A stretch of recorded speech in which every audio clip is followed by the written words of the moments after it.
स्वागत है आपका हमारे YouTube चैनल बायोलॉजी वर्ल्ड में। और आज हमारा सेशन 3 है।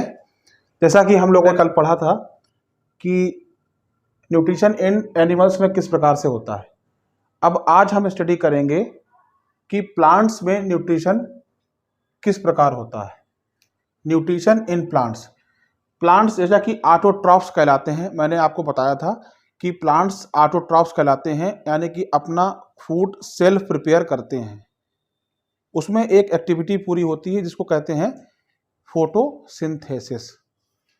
फोटोसिंथेसिस नाम की एक पूरी एक्टिविटी होती है जिसके द्वारा प्लांट्स अपना फूड सेल्फ प्रिपेयर करते हैं।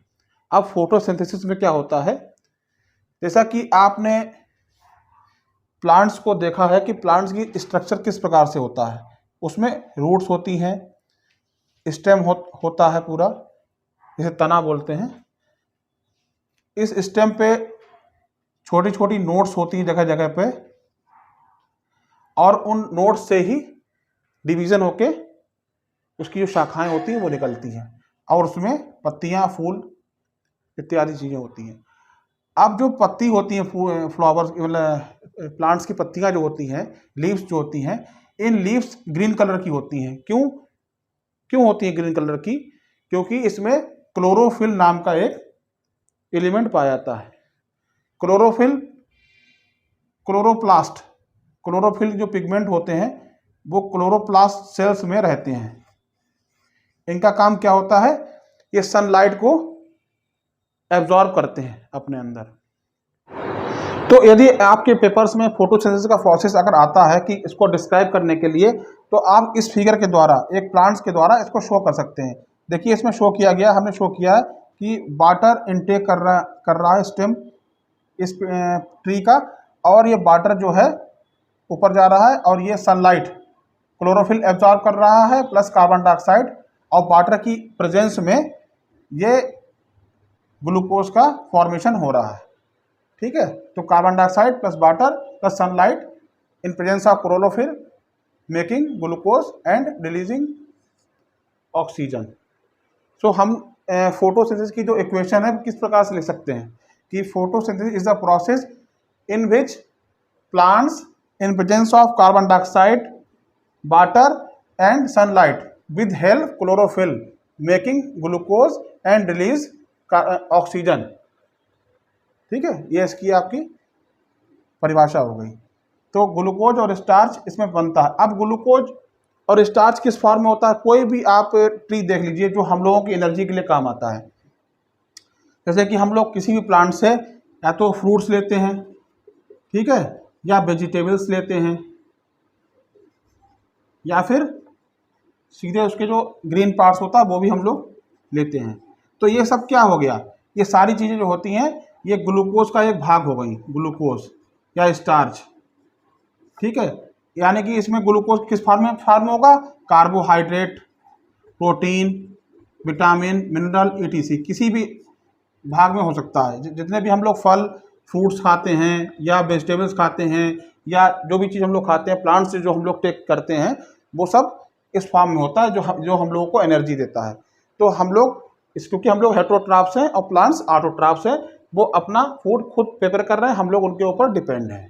तो आपने देखा कि फोटोसिंथेसिस की जो एक्टिविटी हुई उसमें प्लांट्स ने सनलाइट की प्रेजेंस में, क्लोरोफिल की प्रेजेंस में अपने ग्लूकोज का, अपने फूड का फॉर्मेशन किया। तो इसमें जो कार्बन डाइऑक्साइड प्लांट्स ले रहे हैं, ये किसके थ्रू ले रहे हैं? प्लांट्स की। देखिए प्लांट्स की जो लीव्स होती हैं, इसमें छोटे छोटे टीनी पोर्स होते हैं, बहुत सारे टीनी पोर्स। इनको क्या कहते हैं? इन पोर्स को कहते हैं स्टोमेटा। प्लांट्स स्टोमेटा के थ्रू कार्बन डाइऑक्साइड लेते हैं। ठीक है ना, छोटे छोटे टीनी पार्टिकल्स होते हैं। और जो वाटर सॉइल में है, देखिए खाली कार्बन डाइऑक्साइड या वाटर, ठीक है, या इन प्रेजेंस ऑफ सनलाइट, खाली इसकी ही ज़रूरत नहीं पड़ती है। प्लांट्स को और भी बहुत सारी चीज़ें चाहिए होती हैं, जो कि जैसे कि नाइट्रोजन है, फास्फोरस है, मैग्नीशियम है, कई प्रकार के एलिमेंट्स की ज़रूरत होती है। क्योंकि तरह तरह की फूड फॉर्मेशन प्लांट्स करते हैं, तो उसके लिए खाली इससे काम नहीं चलेगा। तो जैसे कि प्रोटीन है, जो प्रोटीन बनती है प्लांट्स में, जो हम लोग इंटेक करते हैं, तो ये प्रोटीन के लिए क्या ज़रूरत होती है? नाइट्रोजन। नाइट्रोजन के बगैर प्रोटीन नहीं बनेगी। और प्लांट्स जो है वो सॉइल से, मिट्टी से नाइट्रोजन एब्जॉर्ब करते हैं नाइट्रेट्स के रूप में, नाइट्रेट्स के रूप में एब्जॉर्ब करते हैं। इनकी रूट्स, प्लांट्स की रूट्स एब्जॉर्ब करती है, जिससे कि प्रोटीन का फॉर्मेशन होता है।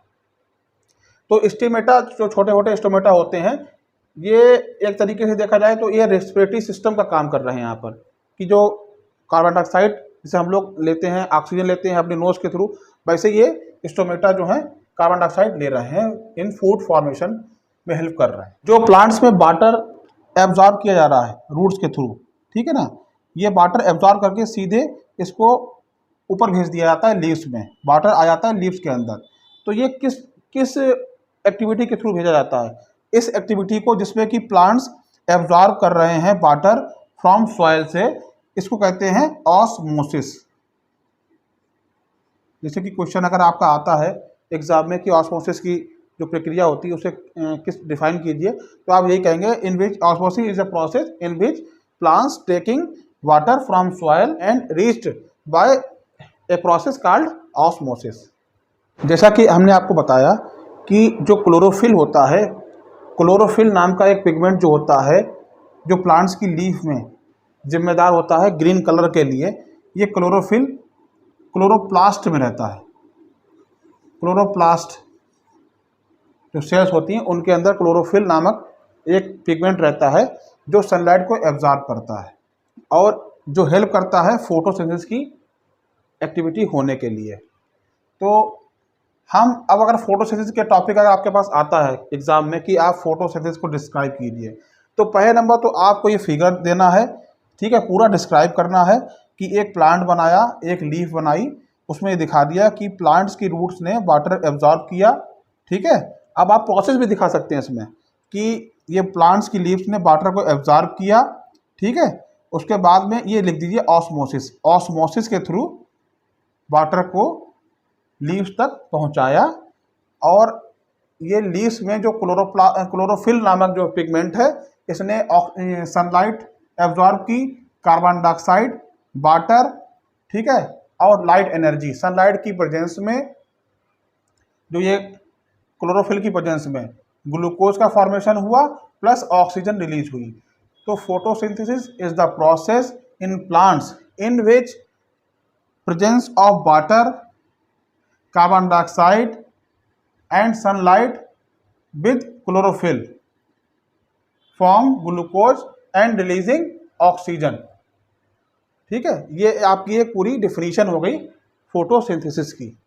तो इसमें क्या हुआ, ग्लूकोज का फॉर्मेशन हुआ, जिससे कि जो प्लांट्स हैं, जो ऑटोट्रॉफ्स हैं, इनके लिए फूड बना, फूड के साथ एनर्जी इनको मिली, और इतनी एनर्जी मिली जिससे कि और वेजिटेबल्स, फ्रूट्स और फूड का जो है फॉर्मेशन हुआ, जो हम लोगों के भी काम आया, हेटरोट्रॉफ्स के भी काम आया, क्योंकि प्लांट्स ऑटोट्रॉफ्स हैं और अदर जितने भी हैं वो हेटरोट्रॉफ्स हैं, डिपेंडिंग ऑन द प्लांट्स। तो अभी हम लोगों ने फोटोसिंथेसिस का प्रोसेस स्टडी किया।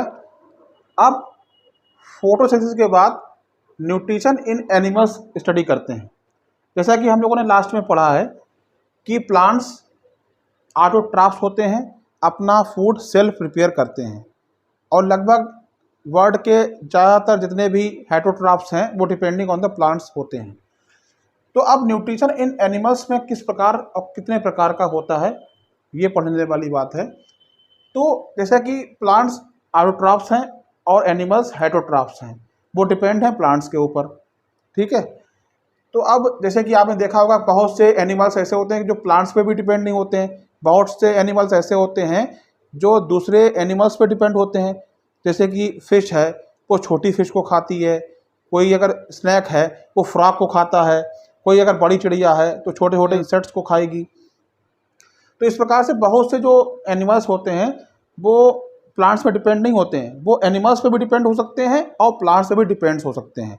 तो इसमें कई प्रकार की कैटेगरी होती है कि जैसे अब हम न्यूट्रिशन इन एनिमल्स पढ़ते हैं तो इसमें कई प्रकार की कैटेगरी होती है। इसमें कि हार्बीवोर्स, कार्निवोर्स और ऑम्निवोर्स, 3 सेक्शन में बांट दिया गया है इस कैटेगरी को। अब हम इसको अलग अलग से स्टडी करेंगे। अब बात करेंगे सबसे पहले हर्बीवोरस की। हर्बीवोरस कौन सी कैटेगरी होती है एनिमल्स की, जिसमें कि जो एनिमल्स हैं वो depending on the plants only plants पे डिपेंड होते हैं, वो दूसरे एनिमल्स पे डिपेंड नहीं होते हैं। जैसे कि आपने देखा होगा काऊ है, गॉट है, ठीक है, जो भी घास जो खाते हैं जानवर, जो एनिमल्स घास खाते हैं वो सिर्फ प्लांट्स पे डिपेंड होते हैं, वो एनिमल्स पे डिपेंड नहीं होते हैं। तो इस टाइप का जो न्यूट्रिशन होता है उसको कहते हैं हर्बीवोरस न्यूट्रिशन या हर्बीवोरस एनिमल्स। दूसरे प्रकार का जो न्यूट्रिशन है एनिमल्स में उसको कहते हैं कार्निवोरस न्यूट्रिशन। कार्निवोरस वो एनिमल्स होते हैं जो कि प्लांट्स पे डिपेंड नहीं होते हैं अपने न्यूट्रिशन के लिए, वो डिपेंड होते हैं केवल अदर एनिमल्स पे, जैसे कि लॉइन है, ठीक है, जितने भी एग्जाम्पल है जैसे लॉइन है या स्नैक हो गया, वो भी दूसरे जानवरों पर डिपेंड है, या टाइगर हो गया, ठीक है। तो इस प्रकार के जितने भी जंगली जानवर हैं, फॉरेस्टिक एनिमल्स हैं, जो दूसरे जानवरों पर, दूसरे एनिमल्स पर डिपेंड हैं अपने न्यूट्रिशन के लिए, तो ऐसे जो एनिमल्स हैं उनको कहते हैं कार्निवोरस एनिमल्स या कार्निवोरस न्यूट्रिशन कह सकते हैं इस प्रोसेस को। और इन जो एनिमल्स हैं इनको कार्निवोर्स कह सकते हैं। तीसरे प्रकार के जो हमारे एनिमल्स में न्यूट्रिशन आता है वो उसको कहते हैं ऑम्निवोरस न्यूट्रिशन। ऑम्निवोरस वो एनिमल्स होते हैं जो प्लांट्स और एनिमल्स दोनों पे डिपेंड होते हैं, यानी कि वो मांसाहार भी करते हैं और शाकाहार भी करते हैं, वेजिटेबल्स भी लेते हैं और जानवरों को भी खाते हैं। जैसे कि फॉर एग्जांपल डॉग है, डॉग आपका घरेलू खाना भी खाएगा और प्लस नॉनवेज भी खाएगा, तो उसे क्या कहेंगे ऑम्निवोरस, ठीक है। तो अगर हम एक फिगर बना के देखें, जैसे कि प्लांट है, प्लांट बना दिया हम लोगों ने, ठीक है, सनलाइट है, सनलाइट आ रही है, कार्बन डाइऑक्साइड आ रही है, ठीक है, और प्लांट्स की रूट से ये वाटर उसको मिल रहा है, ये यहाँ पर क्या हो रहा है फोटोसिंथेसिस, ठीक है, प्रिपरेशन ऑफ फूड का प्रिपरेशन प्लांट्स में हो रहा है। ये फूड कौन ले रहा है, मैन ले रहा है। अच्छा, ह्यूमन बींग्स कौन होते हैं, हम लोग कौन है, हम लोग किस कैटेगरी में आएंगे, हम लोग आएंगे ऑम्निवोर्स में, क्योंकि मैन जो होता है वो प्लांट्स भी खाता है और एनिमल्स को भी खाता है, तो दोनों ही मतलब वेजिटेरियन एंड नॉन वेजिटेरियन, तो ये ऑम्निवोरस में आएंगे, मैन ले रहा है, ठीक है। ये यहाँ पर एक लॉइन है, लॉइन ये कार्निवोरस है, कार्निवोरस। यहाँ पर एक गॉट है, ये क्या है हर्बीवोरस, ठीक है, हर्बीवोरस है, ये इस पे डिपेंड है। मैन इस पे डिपेंड है, मैन जो है वो गॉड पे भी डिपेंड है, तो ये क्या हो गया ऑम्निवोरस। ये क्या हो गया लॉइन, क्या हो गया कार्निवोरस, गॉड क्या हो गई हर्बीवोरस, तो मैन हो गया ऑम्निवोरस, गॉड हो गई हर्बीवोरस, और लॉइन जो हो गया वो हो गया कार्निवोरस, क्योंकि ये गॉड पे डिपेंड है। तो इस टाइप का एक अच्छा सा फिगर जब आपका न्यूट्रिशन इन एनिमल्स में पूछा जाएगा क्लास, मतलब आपके पेपर्स में, तो इस तरीके के आप दीजिए अलग अलग, और इसी के नीचे लिख दीजिए there are 3 types of nutrition in animals, herbivorous, carnivorous and omnivorous. Herbivorous कौन से होते हैं, जो डिपेंड होते हैं ओनली ऑन प्लांट्स पे डिपेंड होते हैं, और कार्निवोरस कौन से होते हैं, जो डिपेंड होते हैं नॉन वेज पे, मतलब दूसरे एनिमल्स पे डिपेंड होते हैं, और ऑम्निवोरस कौन से होते हैं, जो प्लांट्स और एनिमल्स दोनों पे, वो दोनों पे डिपेंड होते हैं। उनके एग्जाम्पल दे दीजिए, कार्निवोरस में आपका स्नैक टाइगर आ जाएगा, ऑम्निवोरस में आपका एनिमल्स में डॉग है या कैट है, ये सब एनिमल्स आ जाएंगे, और हर्बीवोरस में कौन आ जाएगा, गॉट आ जाएगी, बकरी आ जाएगी, जो खाली ईट कर रही है प्लांट्स को। और इसको एक फिगर के द्वारा दिखा दीजिए कि आपका पूरा न्यूट्रिशन इन एनिमल्स में आ जाएगा, लिख पाओ या ना लिख पाओ उससे मतलब नहीं है, अगर ये फिगर बन गया तो नंबर पूरे आएंगे, ये मेरी गारंटी है। तो आज के सेशन में, आज हमारा तीसरा सेशन है, और आज के सेशन में इतना ही। कल मिलते हैं एक नए सेशन के साथ, एक नई तैयारी के साथ। तब तक के लिए जय हिंद, जय भारत, नमस्कार।